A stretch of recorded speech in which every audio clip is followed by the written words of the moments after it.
মূর্খের সাথে তর্ক করলে শেষ পর্যন্ত হারটা কিন্তু আমি হেরে যাই। আর আমি নিজের পর্যায়ে মানে সে তখন তার নিজের পর্যায়ে আমাকে নামিয়ে দেয়, এই অভিজ্ঞতা দিয়ে হারিয়েও দেয়। তাই তর্কে না গিয়ে বলুন তো আমি ঠিক নাকি, তাদের সঙ্গে তর্ক না করে আমি চুপচাপ থাকি। যেখানে অভাব আছে কিন্তু সেখানে অহংকার নেই, যেখানে জলটুকু অমৃত, আর যেখানে প্রাচুর্য আছে কিন্তু সেখানে সম্মান নেই, যেখানে তৃষ্ণা বাকি রেখে ফিরে আসায় নিজে আত্মমর্যাদার পরিচয়। বিবেক বলে আজ আর পৃথিবীতে কিচ্ছু নেই। মানুষ যেখানে টাকা আর স্বার্থের গন্ধ পায় না, ঠিক সেখানে সবার আগে নিজের বিবেকটাকে বিসর্জন দিয়ে দেয়।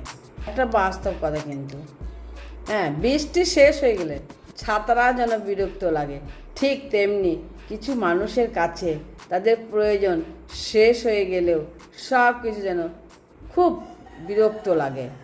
মানুষ আপনাকে ততক্ষণই সবচেয়ে বেশি ভালো বলবে যতক্ষণ আপনি তার মন জুগিয়ে তার কথা অনুযায়ী চলবেন, ততক্ষণই আপনার মানুষে খুব ভালো বলবে।